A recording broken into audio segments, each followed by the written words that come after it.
It was billed as a spoof, but many of Ghostwatch's 11 million viewers were taken in by the BBC's fake investigation, which in one tragic case led to a teenager taking his own life. On its 25th anniversary, his parents and the creator of the show talk about its impact. It's Halloween night in 1992, and families across the UK are excitedly huddled around the television.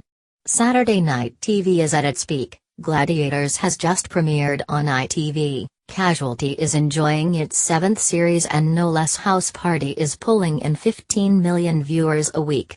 But tonight's big draw is the BBC's heavily promoted Ghostwatch, a supposedly live investigation into paranormal activity being recorded at a family home in Northolt, northwest London. The programme was the brainchild of horror writer Stephen Volk, who had originally conceived it as a spooky 6-part drama, but who was instead asked by producer Ruth Baumgarten to create a 90-minute ghost story for the broadcaster's Screen One series. I said to her, "Why don't we do it instead as an investigation, a mystery story, pretending it's a live transmission from a haunted house?" Volk recalls. "I remember that moment very clearly, when she was really excited by that." Volk's idea was arguably visionary, years ahead of today's scripted reality TV shows, where the likes of The Only Way is Essex routinely blur fact and fiction. The script went through numerous rewrites as TV executives continued to be confused by the concept. There was a lot of head-scratching and puzzlement when Baumgarten had meetings with people trying to explain what we were trying to do, he remembers.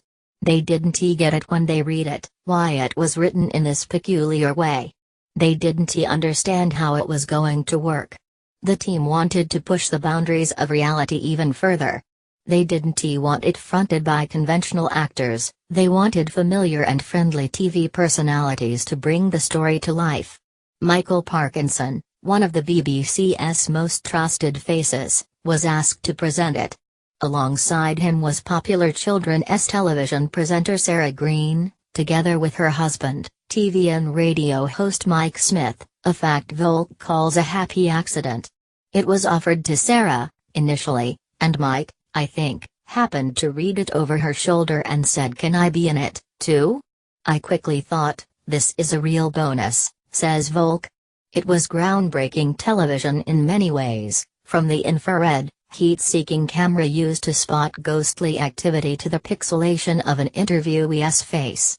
They also used videotape, instead of the typical 16mm film, to make it look more homemade.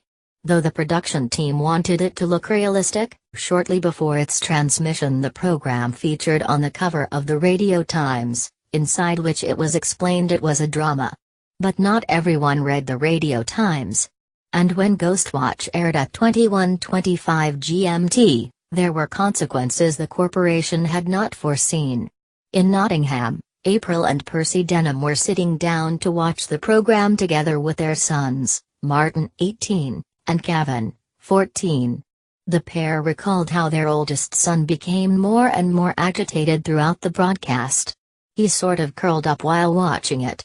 "We asked if he was alright, but he seemed hypnotized by it," says Mrs. Denham. Ghostwatch's viewers were invited into the most haunted house in Britain, where Pamela Early and her 2 daughters were being spooked by a poltergeist. The Nation was told a team of researchers had spent the last 10 months investigating the mysterious movements of a ghost named Pipes, so called because it kept banging on the water pipes. In the studio, Parkinson urged viewers to phone in with their own ghost stories on 081-811-8181, the standard number for BBC phone-ins at the time, used on shows including Crime Watch and Going Live. As Green followed the paranormal activity around the house, the tension mounted and the Early family were subjected to increasingly terrifying experiences as the spirit of a dead man apparently entered the children.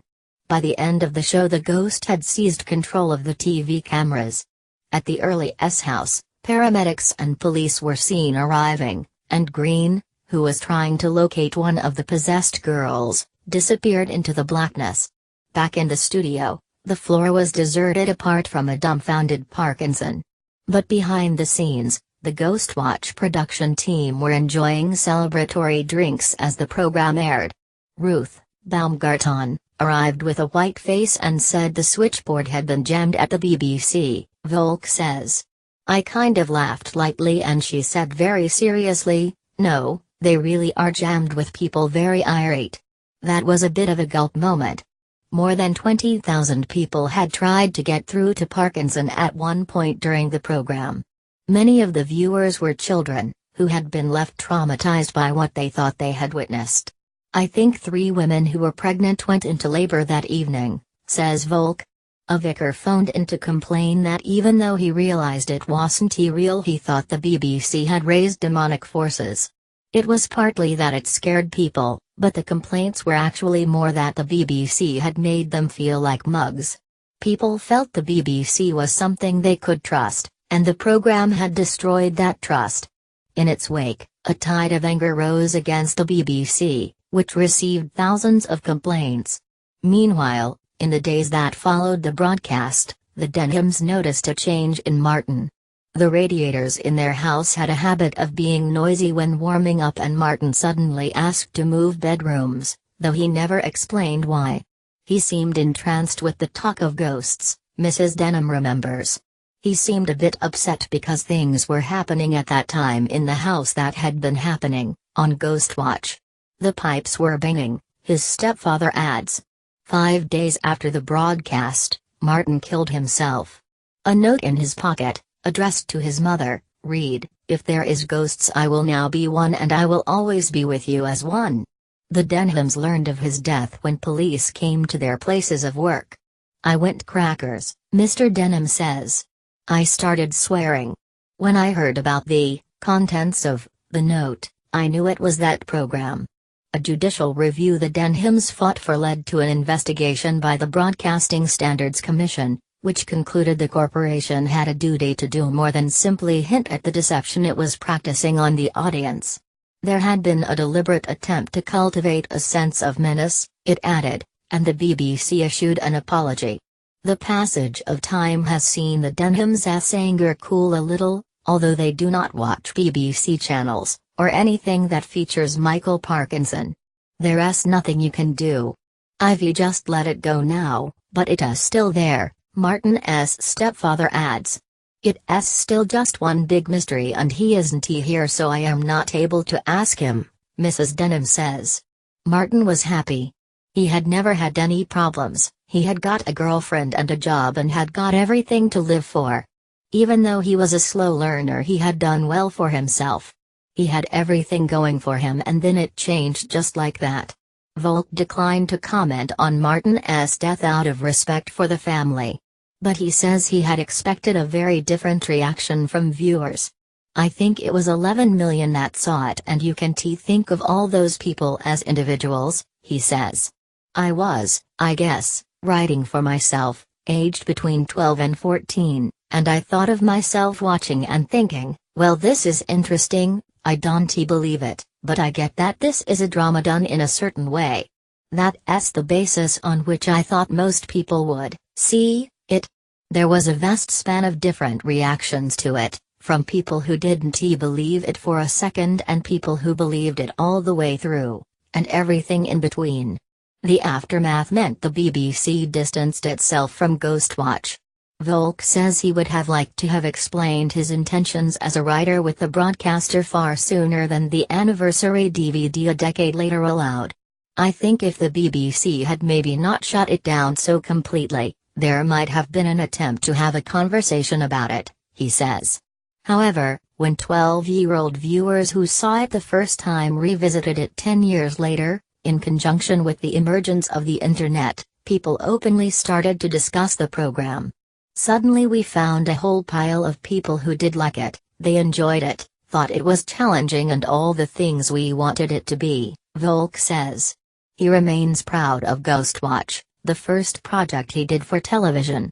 Volk went on to write an episode of Ghosts for the BBC in 1995, created ITV series Afterlife starring Andrew Lincoln and Leslie Sharp, and was also behind the 2011 film The Awakening.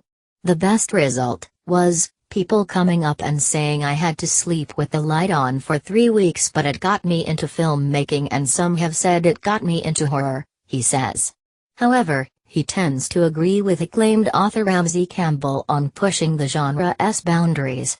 I am a great believer in what he said about horror, and that is that horror is sometimes the business that goes too far. Additional reporting by Lisa Wright.